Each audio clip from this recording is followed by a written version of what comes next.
کا یہ وقت اتنا نازک ترین ہے کہ ہمیں شیطان سے اپنا ایمان بچانا مشکل ہو گیا. جگہ جگہ شیطان جو ہے وہ ہمیں جھانسا دے کر ورگلانے کی کوشش کرتا ہے. اور رسول پاک صلی اللہ علیہ وسلم ایک حدیث میں فرماتے ہیں کہ شیطان انسان کے اندر اس طرح ہے جس طرح خون گردش کرتا ہے. تو آپ حساب لگائیں کہ خون جو ہے پورے جسم میں گردش کرتا ہے. تو شیطان بھی اسی طریقے سے ہمیں جو ہے وہ بہکاتا ہے چاروں طرف سے. تو الحمدللہ ہمیں اللہ اور اس کے رسول نے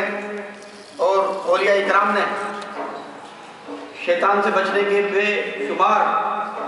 طریقے بتائے ہیں. تو آج بھی زمانہ شیطان کے وار سے اگر ہم بچنا چاہتے ہیں تو کسی بھی ولی کامل کا دامن اپنے ہاتھ میں تھام لیں. میری مراد یہ ہے کہ اگر کوئی ابھی تک مرید نہیں ہوا ہے تو وہ کسی بھی اہل اللہ سے, اللہ کے ولی سے جو ہے اس کے ہاتھ میں اپنا ہاتھ دے دے اگر وہ اپنی دنیا اور آخرت کو سنبھالنا چاہتا ہے. وگرنہ یہ انتہائی اندیشہ ہے کہ ہماری رخصتی جو ہے وہ کلمہ طیبہ کے ساتھ نہ ہو سکے, کیونکہ اس کا پرسکون وقت ہے. اور الحمدللہ اللہ والے جو ہیں اگر ان کے دامن سے ہم وابستہ ہو گئے تو انشاءاللہ دنیا اور آخرت میں ہمارا بیڑا پار ہو جائے گا. کیونکہ اللہ کے ولیوں کی صحبت میں بیٹھنا بھی جو ہے, شیخ سعدی رحمۃ اللہ علیہ فرماتے ہیں کہ ان کی صحبت میں ایک گھڑی بیٹھنا, ایک لمحے بھر کے لیے بیٹھنا 1000 سال کی ایسی عبادت کہ جو اس نے بغیر کسی ریاکاری کی ادا کی ہو اس سے بہتر ہے. یہ اللہ کے ولیوں کی جو ہے شان ہے. ہم آپ سے یہ نہیں کہتے کہ آپ جو ہے وہ قبلہ حضرت سید پیر عبد الغفار شاہ صاحب کے ہاتھ سے بیت ہو, نہیں. ہم یہ کہتے ہیں کہ جس کا جہاں حصہ ہوتا ہے اس کو وہیں سے ملتا ہے, اور حضرت کا بھی یہ فرمان ہے. تو کہنے کا مقصد یہ ہے کہ جہاں بھی آپ کا دل رکے, جہاں کی صحبت آپ کو اچھی لگے, تو ہمارا مشورہ یہ ہے کہ فوراً بغیر کسی وقت کے ضائع کیے کسی بھی پیر و مرشد کا دامن جو ہے وہ مضبوطی سے اپنے ہاتھ میں تھام لے کر ہم اپنی دنیا اور آخرت کی بھلائی چاہتے ہیں. اب ہم جو پیری طریقی ہے, طریقت ہے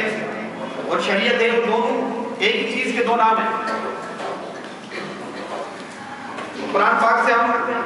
آپ کو بتاتے ہیں کہ قرآن پاک میں بھی جو ہے وہ اللہ تعالیٰ نے بیعت کرنے کا اس کا حکم فرمایا. علماء کرام فرماتے ہیں کہ رحمت عالم نور مجسم صلی اللہ تعالیٰ علیہ وسلم کی ایک صرف اللہ تعالیٰ نے یہ بیان فرمائی ہے کہ آپ صلی اللہ تعالیٰ علیہ وسلم لوگوں کا تزکیہ یعنی نفس و قلب کو پاک و صاف فرماتے تھے. سبحان اللہ. تزکیہ نفس جس کو کہا جاتا ہے کہ سب سے بڑا جہاد رسول پاک صلی اللہ علیہ وسلم فرماتے ہیں کہ تلوار سے لڑنا یہ افضل جہاد نہیں ہے, بلکہ افضل جہاد جو ہے وہ اپنے نفس کے خلاف جہاد کرنا ہے. مطلب نفس جو ہے وہ اتنا ظالم ہے, سرکش ہے کہ آپ کو مختلف بہانے سکھاتا ہے کہ بھائی ابھی نماز کا وقت ہے, ابھی نماز میں بہت وقت ہے, نماز پڑھنے کے ابھی فلاں کام کر دو. تو وہ جھانسا دے کے آپ کو جو ہے ورگلا کے پتہ لگا کہ آپ کی جماعت بھی بہت ہو گئی, قضا بھی ہو گئی, قضا بھی نکل گئی. تو یہ نفس کا تزکیہ کرنا انتہائی ضروری ہے. جب تک اکثر بزرگان دین فرماتے ہیں کہ نفس جو انسان کا ایک سرکش گھوڑا ہے, جب تک اس کو لگام دے کے آپ قابو نہیں کریں گے تو یہ آپ کو تباہ و برباد کر دے گا. تو آپ کی رسول پاک صلی اللہ علیہ وسلم کی ایک صفت یہ بھی بتائی قرآن پاک میں اللہ تعالیٰ نے کہ آپ جو ہے لوگوں کا تزکیہ یعنی نفس و قلب کو پاک صاف فرماتے ہیں, یعنی جن کے دل شیطانی وسوسوں اور نفسانی سیاہ کاریوں سے آلودہ ہو چکے ہیں, وہ بھی جب حضور علیہ الصلوۃ والسلام کی نظر کرم کے فیضان سے مستفید ہوتے ہیں تو ان کے ظاہر و باطن پاک و صاف ہو جاتے ہیں. آقا و مولا صلی اللہ علیہ وسلم کے فیضان رحمت کا سلسلہ صحابہ کرام, تابعین اور تبع تابعین رضوان اللہ تعالیٰ اجمعین اور پھر ان کے فیض یافتگان اولیاء کاملین رحمہم اللہ کے ذریعے خلافت در خلافت جاری رہا. اور آج بھی الحمدللہ جو ولایت کا سلسلہ ہے وہ سینہ بسینہ اور اللہ کے ولیوں کے ذریعے جو ہے آج بھی جاری ساری ہے. ان نفوس قدسیہ کے روحانی تصرفات اور باطنی فیض و برکات کے باعث ہر دور میں حق کی شمع فروزہ رہی اور ایسے اہل نظر پیدا ہوتے رہے جو نامساعد حالات کے باوجود باطل کے خلاف برسر بیکار رہے اور شریعت و طریقت کی روشنی میں لوگوں کے ظاہر و باطن کی اصلاح کا فریضہ سر انجام دینے کے ساتھ ساتھ ایمان کی حفاظت کی مدنی سوچ بھی عطا فرماتے رہے، کیونکہ مسلمان کی سب سے قیمتی چیز ایمان ہے۔ مگر فی زمانہ، مطلب جو یہ زمانہ چل رہا ہے، ایمان کو جس قدر خطرات لاحق ہیں اس کو ہر ذی شعور محسوس کر سکتا ہے، مطلب ہر عقل رکھنے والا جو ہے وہ اس بات کو محسوس کرتا ہے کہ آج ہمارے ایمان کو جو ہے کتنا خطرہ ہے۔ اعلیٰ حضرت الشاہ امام احمد رضا خان رضی اللہ تعالیٰ عنہ کا ارشاد ہے، جس کو زندگی میں سلب ایمان کا خوف نہیں ہوتا، نزا کے وقت اس کا ایمان سلب ہو جاتا ہے اور ہو جانے کا شدید خطرہ ہے۔ مطلب ہر انسان کو، ہر مسلمان کو اپنے ایمان کی فکر کرنی چاہیے۔ پیری مریدی کا ثبوت قرآن پاک سے، علماء کرام فرماتے ہیں ایمان کی حفاظت کا ایک ذریعہ کسی مرشد کامل سے مرید ہونا بھی ہے۔ اللہ عز و جل قرآن پاک میں ارشاد فرماتا ہے، یہ بڑے غور سے قرآن پاک کی آپ آیات سنیں، اس میں بالکل واضح طور پہ اللہ تعالیٰ نے جو ہے وہ مرید ہونے کے متعلق، بیعت ہونے کے متعلق ایک بالکل صاف شفاف بیان فرمایا ہے۔ پارہ نمبر 15 بنی اسرائیل، سورہ بنی اسرائیل ہے اور 71ویں آیت۔ اعوذ باللہ من الشیطان الرجیم، بسم اللہ الرحمن الرحیم، یوم ندعو کل اناس بامامہم۔ ترجمہ، جس دن ہم ہر جماعت کو اس کے امام کے ساتھ بلائیں گے۔ اب اس میں اشارتاً کیا بات بیان فرمائی کہ دنیا میں مختلف جماعتیں ہوں گی اور ان کی جماعت کے امام مختلف ہوں گے، تو ہم ان کی جماعتوں کو ان کے امام کے ساتھ جو ہے بلائیں گے۔ جس دن ہم ہر جماعت کو، جس دن سے کیا مراد ہے؟ روز محشر کا میدان۔ یہ روز محشر جس دن، قیامت کے دن کا اللہ تعالیٰ جو ہے وہ ذکر فرما رہا ہے، اور اس طرح اشارہ ہے کہ جس دن ہم ہر جماعت کو اس کے امام کے ساتھ بلائیں گے، مطلب ان کے مریدین کو جو ہے ان کے پیر و مرشد کے ساتھ بلائیں گے۔ نور العرفان فی تفسیر قرآن میں مفسر شہید مفتی احمد یار خان نعیمی رحمۃ اللہ تعالیٰ علیہ اس آیت مبارکہ کی تفسیر کرتے ہوئے فرماتے ہیں، اس سے معلوم ہوا کہ دنیا میں کسی صالح کو اپنا امام بنا لینا چاہیے۔ یہ حضرت تفسیر میں لکھ رہا ہے قرآن پاک کی نور العرفان، اس جو آیت مبارکہ کا ترجمہ اور تفسیر وہ یہ کہہ رہے ہیں کہ اس کا مطلب یہ ہے کہ اس دنیا میں ہر مسلمان کو اپنا امام یعنی اپنا مرشد بنا لینا چاہیے، شریعت میں تقلید کر کے اور طریقت میں بیعت کر کے، تاکہ حشر اچھوں کے ساتھ ہو۔ رسول پاک صلی اللہ علیہ وسلم ایک حدیث میں فرماتے ہیں کہ جو جس سے محبت کرتا ہے کل روز محشر کے دن اسی کے ساتھ اٹھے گا۔ تو کیوں نہ ہم اس حدیث کو سمجھیں اور آج ہی ہم اپنے جو ہے کسی بھی اللہ کے ولی کا دامن اپنے ہاتھ سے مضبوطی سے تھام لیں، تاکہ روز محشر کے دن ہم ان اللہ والوں کے ساتھ جو ہے اٹھیں۔ جب محشر کا میدان اتنا سخت اور کڑا دن، جو 50,000 سال دنیا کے جو دن ہیں، تو علماء کرام فرماتے ہیں کہ 50,000 سال کا ایک دن ہوگا، اور پیتل اور تانبے کی زمین ہوگی، اور سورج جو کہ آج لاکھوں کروڑوں میل ہم سے دور ہے، لیکن گرمی میں ہم جو ہے وہ دل بلا جاتے ہیں، تڑپ جاتے ہیں۔ اس وقت سورج جو ہے سوا نیزے پر ہوگا، اور آج جو ہے سورج کا الٹا رخ ہے، اس وقت اس کا سیدھا رخ ہو جائے گا۔ تو آپ اندازہ لگائیں کہ وہ کیا دن ہوگا، کیسی نفسا نفسی ہوگی۔ بھائی بھائی کو نہیں پہچانے گا، والد اپنی اولاد کو نہیں پہچانے گا، اولاد اپنے والد کو نہیں پہچانے گی۔ ایک ایک نیکی کے لیے جو ہے وہ لوگ مارے مارے پھر رہے ہوں گے۔ کتنی بے کسی کا، کتنی نفسا نفسی کا عالم ہوگا۔ اور علماء کرام نفسا نفسی کی ایک مثال یہ بھی پیش کرتے ہیں کہ ماں جیسی عظیم دولت اس دنیا میں جو ہے پیدا نہیں ہو سکتی۔ تو جب منظر یہ پیش کیا کہ جب روز محشر کا میدان قائم ہوگا اور لوگ پسینے، مطلب پسینہ اس قدر ہوگا کہ لوگ پسینے میں ڈوب رہے ہوں گے، اس وقت ایک ماں جو ہے وہ اپنے آپ کو ڈوبنے سے بچانے کے لیے بچے کو نیچے زمین پہ ڈالے گی اور اس کے اوپر کھڑی ہو جائے گی۔ نفسا نفسی کا عالم ہے،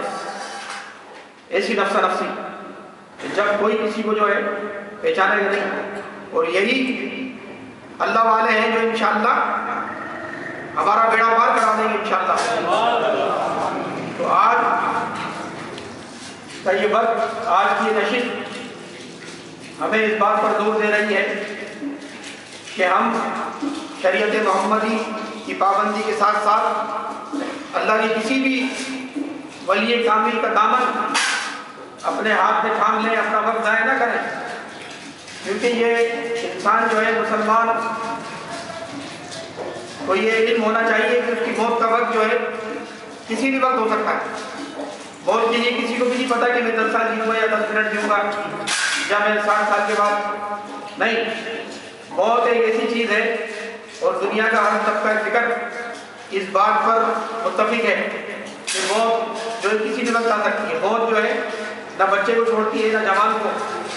نہ بوڑھے کو، اور آپ اور ہم دیکھ رہے ہیں دن رات میں کئی جنازے ہم جو ہے قبرستان میں چھوڑ کے آتے ہیں۔ تو یہ ہمارے لیے لمحہ فکریہ ہے، عبرت ہے، ہمیں عبرت حاصل کرنی چاہیے اور شریعت محمدی میں رہتے ہوئے اللہ کے کسی بھی ولی کامل کا ہاتھ جو ہے فوری طور پر تھام لیں تاکہ ہماری دنیا اور آخرت جو ہے وہ ہماری بہتر ہو جائے، ہمارا بیڑا پار ہو جائے۔ تو جو مرید ہو چکے ہیں تو ان کے لیے مدنی پھول ہے، تو مرید ہونے کے بعد جو ہے وہ مریدین تو پیر و مرشد کا مطلب یہ ہے کہ ادب و احترام کس طرح کرنا چاہیے، ان کو انتہائی ادب کا مقام دینا چاہیے، ان کی انتہائی تعظیم و توقیر کرنی چاہیے، کیونکہ پیر و مرشد جو ہے وہ مرید کا روحانی باپ ہوتا ہے۔ جسمانی باپ تو جو ہے والدین ہیں، لیکن پیر و مرشد جو ہے وہ مرید کا روحانی باپ ہوتا ہے۔ روحانی باپ ہونا بڑی قدر و منزلت کی بات ہے اور بڑی بھاری ذمہ داری ہے۔ کوئی یہ نہ سمجھے کہ میں کسی سے بیعت ہو گیا تو میں نے بڑا احسان کیا، نہیں، بلکہ اس کے اوپر پیر و مرشد نے احسان کیا، کیونکہ پیر و مرشد کی ذمہ داری بہت زیادہ بڑھ جاتی ہے۔ اس کی دنیا پہ بھی نظر رکھنی ہے پیر کو، اور اس کی ایمان پہ بھی نظر رکھنی ہے، اور آخرت میں بھی اس کو جہنم سے بچانا ہے۔ یہ کوئی کم ذمہ داری نہیں ہے، مطلب دنیا تو دنیا، آخرت تک اس کو جو ہے ساتھ لے کے چلنا ہے اور اس پہ نظر رکھنی ہے۔ تو لہٰذا پیر کامل آداب مرشد کے متعلق جو ہے سنیے، پیر کامل سرکار دو عالم صلی اللہ تعالیٰ علیہ وسلم کا نائب ہوتا ہے۔ اس کے حقوق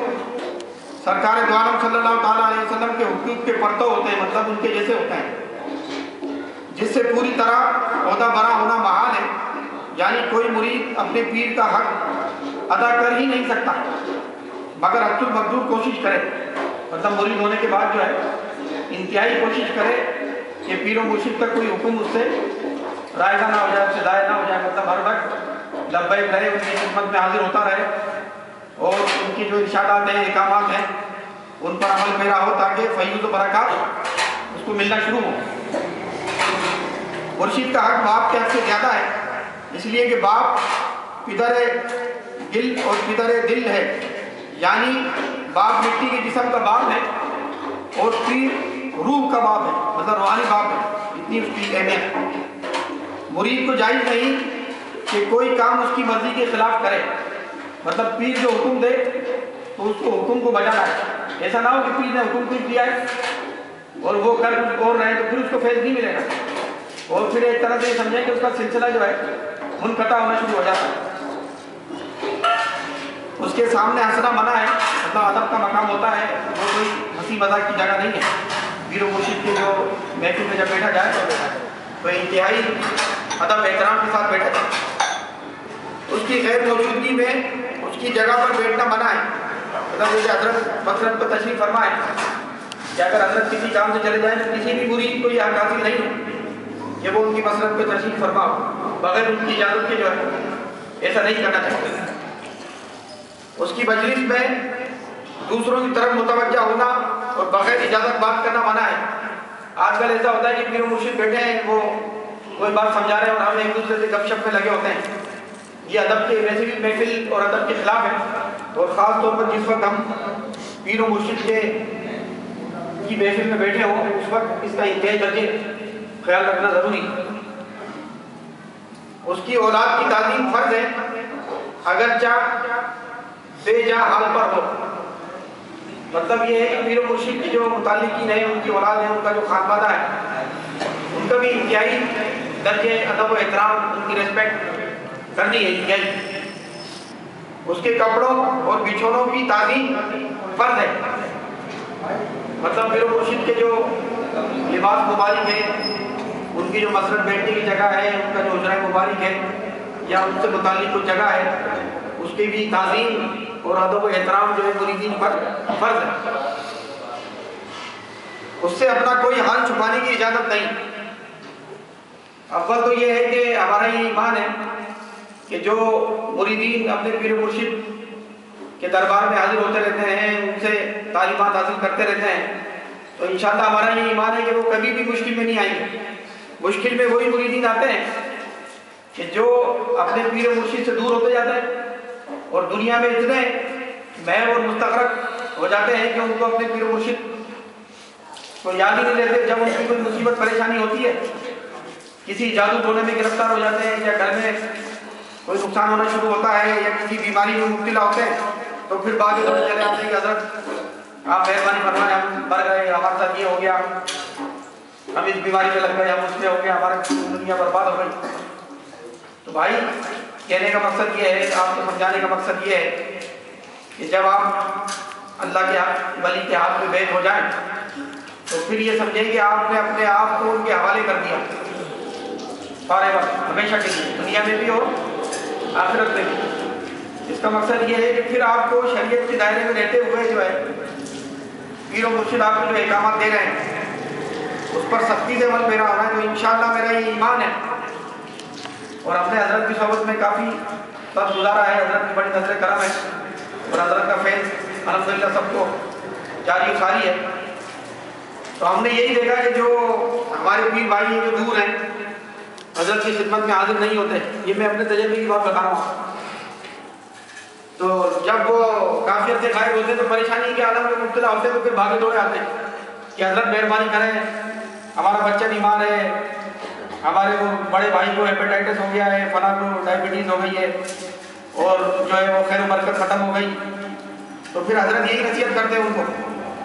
کہ بھائی تمہارا کوئی پتہ نہیں ہے، نماز روزے کی پابندی نہیں کرتے، تمہیں موبائل پہ فون کیا جاتا ہے تو فون اٹینڈ نہیں کرتے، موبائل کو آف کر دیتے ہو، کس طریقے سے تمہیں فیض ملے؟ ہم تو تمہیں فیض دینے کے لیے بلاتے ہیں، تم اور آ کے جو ہے وہ دنیا میں